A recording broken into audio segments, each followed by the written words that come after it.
Bonjour et bienvenue sur Aime l'innovation, l'émission qui vous fait découvrir les pépites de notre territoire. Aujourd'hui, je reçois une chef d'entreprise atypique, hors norme. Atypique et hors norme par la qualité de son engagement pour ce territoire et atypique et hors norme pour l'activité qu'elle développe. Corinne Versini, bonjour. Vous êtes directrice générale de Genesis Inc. Vous aimez rappeler que votre entreprise porte le nom d'un groupe rock bien connu. Exactement. Si on veut gagner un peu en notoriété, il faut avoir des références qui parlent à tout le monde. Et Genesis, en plus, j'adore Phil Collins.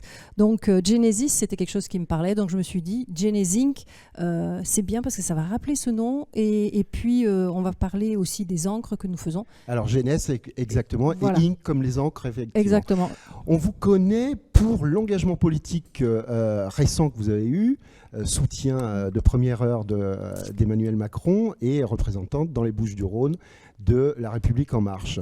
On avait eu très peur pour vous. Vous aviez annoncé que vous pouviez perdre votre entreprise. Qu'en est-il aujourd'hui ? Alors, perdre l'entreprise, non, c'est pas ce que j'avais dit. J'avais dit qu'on m'avait suspendu de mes fonctions de direction générale, ce qui est normal.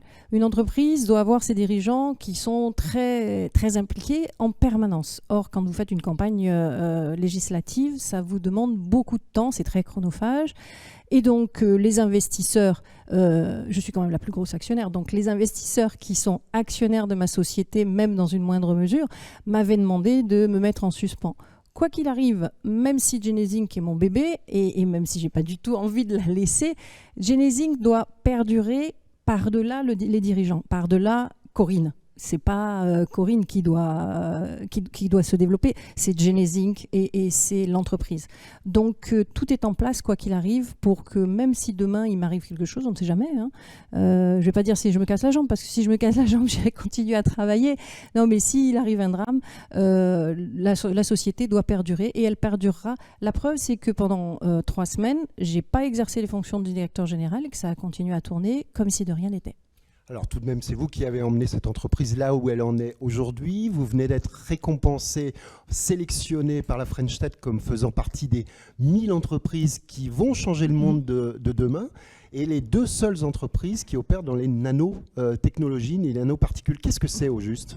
Alors, les nanoparticules, c'est une façon de travailler la matière totalement différente parce qu'aujourd'hui, tout le monde connaît ce qu'on appelle la physique de Newton. Vous savez, la pomme qui tombe de l'arbre, ça c'est la gravité, c'est de la physique newtonienne. Et il y a une autre physique qui s'appelle la physique quantique et dans laquelle la matière n'a plus du tout les mêmes propriétés. Et les nanoparticules ne travaillent pas selon la physique newtonienne, mais selon la physique quantique. Donc on se retrouve avec des bizarreries. Vous avez par exemple, quand vous avez de l'argent, une boucle d'oreille en argent, pour la faire, il a fallu fondre l'argent à 960 degrés. Moi, quand je fais des nanoparticules d'argent, elles fondent à 20 degrés. Donc je peux les manipuler sous forme liquide à température ambiante, les déposer et avoir un métal d'argent pur et conducteur. Et c'est le but. Vous avez parlé de bizarreries et c'est bien ce qui inquiète la société aujourd'hui. Les nanoparticules sont au premier rang des substances dites toxiques ou en tout cas suspectées d'être toxiques. Qu'en est-il exactement ? Les nanoparticules sont toxiques si on les avale. À partir du moment où vous ne les avalez pas, il n'y a pas de risque parce que ça ne passera pas la barrière du derme. Il y a énormément d'études qui ont été faites et qui démontrent que donc, elles ne sont pas toxiques si elles ne sont pas sous forme de poudre. Et donc Genesis Inc. se refuse à faire des particules sous forme de poudre. Quoi qu'il arrive, nos particules sont toujours sous la forme d'un liquide. Elles sont donc emprisonnées dans un solvant qui, soit dit en passant, peut être plus dangereux que la nanoparticule elle-même. Donc nous prenons des précautions de chimistes de base pour ne pas avoir de toxicité. Et nous avons eu des examens de la CARSAT et du CEA. On rappelle ce que c'est, la CARSAT ? Alors la CARSAT, c'est la sécurité sociale qui fait les études pour les toxicités et pour s'assurer que les employés des entreprises ne sont pas exposés à des dangers. Et donc, elle est venue faire une inspection chez Genesis Inc. Et en fait, elle n'a rien trouvé au niveau nanoparticulaire dans l'atmosphère. Et ça, c'est une volonté parce que ce que nous voulons faire, c'est vraiment faire du green tech, faire des matières premières qui soient propres, des matières premières qu'on ne va plus chercher au fond de la mine. Vous savez, en électronique, vous avez beaucoup de matières premières, ce sont des enfants au fond de la mine qui vont avec juste leurs mains. C'est juste une horreur, hein. Ça se passe en Afrique du Sud, en Centrafrique. Et il y a des à la recherche des terres rares. Hein. Exactement, et il y a des guerres à cause de ça. Donc nous, notre objectif, c'est de remplacer ces matières premières par des choses qui vont sortir du laboratoire, de façon à ce que peut-être un jour ces enfants n'aillent plus au fond de la mine, mais aillent à l'école et que nous, on remplace par des choses moins toxiques ces matières premières, ces terres rares qui polluent énormément. Alors comment ça fonctionne exactement? Vous avez parlé d'encre. C'est une encre qu'on dépose avec laquelle, comment on écrit sur une feuille de papier? Presque. Ça se dépose avec des imprimantes. En fait, ce qu'on fait, on appelle ça de la fabrication additive. Aujourd'hui, quand vous faites de l'électronique pour faire un portable, un smartphone, pour faire un display, une télévision, pour faire quoi qu'il arrive dans l'électronique, vous allez travailler de façon soustractive. C'est-à-dire qu'on va déposer une grande couche de matière première, quelle qu'elle soit, qui sera une matière active électronique. Et ensuite, on va dessiner, puisque c'est de l'électronique, des circuits imprimés, on va dessiner sur cette grande couche le dessin qui va nous permettre d'avoir quelque chose d'efficace en électronique.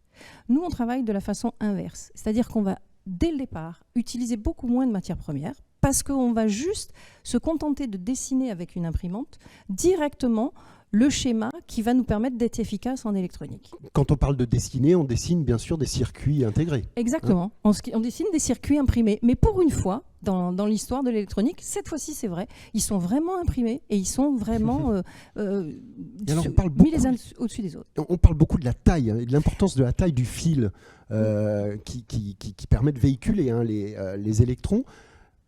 Qu'en est-il de ces nanoparticules? Elles sont extrêmement ténues. Elles sont extrêmement fines. On est dans l'ordre du milliardième de mètre. Pour vous donner une image, si je mettais une nanoparticule sur ma main droite et sur la main gauche une balle de tennis, et que je faisais croître l'un aussi vite que l'autre, quand la nanoparticule a la taille de la balle de tennis, la balle de tennis a la taille de la Terre. Donc on est dans l'infiniment petit. C'est d'ailleurs pour ça qu'on change les propriétés de la matière.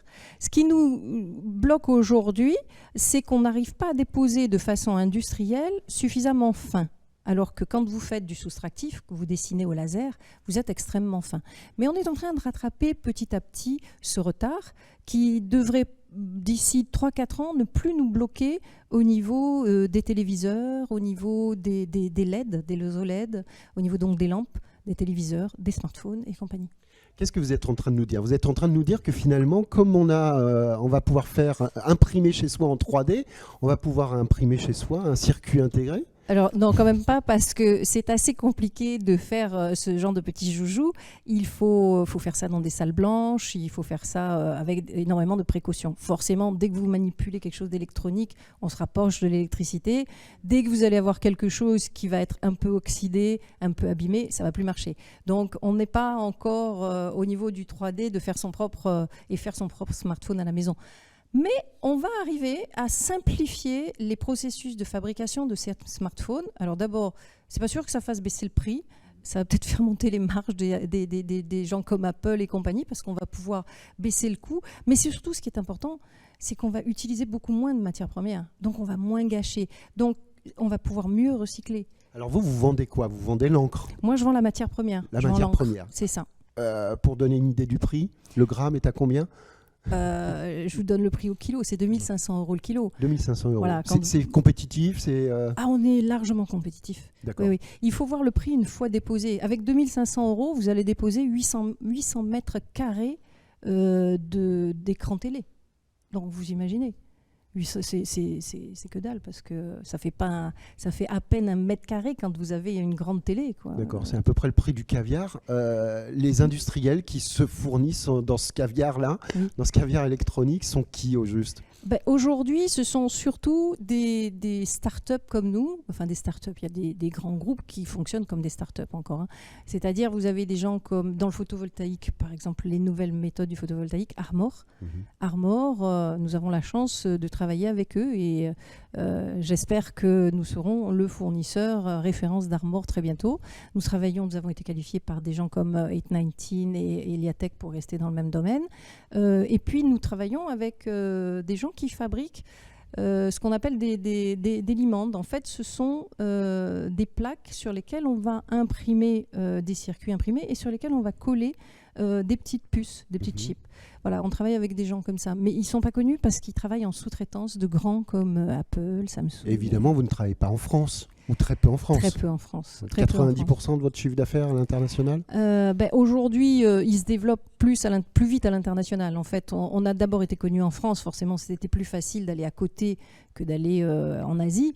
Mais il se développe beaucoup plus vite à l'international qu'en France. Et ce que j'aimerais faire, ça c'est mon rêve depuis 2013, c'est mon leitmotiv. Création de l'entreprise en 2013. Oui, non, 2010, mais 2013 on a fait un pivot et je me suis rendu compte qu'il y avait vraiment un pivot, c'est-à-dire qu'en fait c'est une façon élégante de dire qu'on s'est planté et qu'on repart à zéro. Voilà, pour être très clair. Donc 2013, création de l'entreprise. On va dire, voilà. Et votre rêve depuis? Et mon rêve, c'est de faire la même chose qu'on a fait à Marignane pour Eurocopter.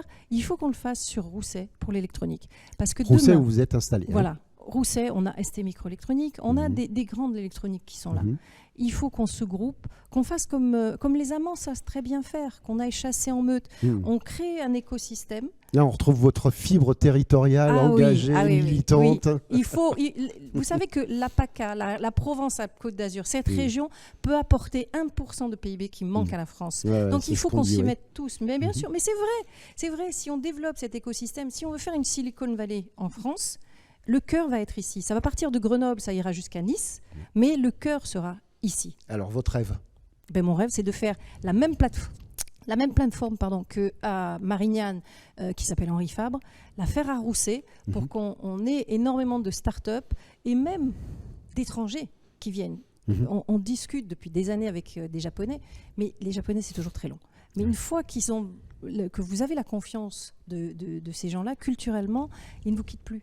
Ils sont capables de vous signer des contrats sur des dizaines d'années. Et donc, on discute avec des Japonais pour qu'ils viennent s'installer ici. Parce qu'ils cherchent où implanter leur centre de recherche et leur centre logistique. On sait très bien que centre de recherche en France, avec le CIR, on est les mieux placés d'Europe. Et la logistique, on est le barycentre de la plaque Europe-Afrique. Donc, si vous voulez servir à la fois l'Europe et l'Afrique, il faut venir ici. On espère qu'ils auront reçu le message. En tout cas, on milite pour. Je le répète sans arrêt, vous inquiétez pas. Merci beaucoup, Merci Corinne. Quant à nous, on se retrouve pour une prochaine émission. Et d'ici là, Care and Share.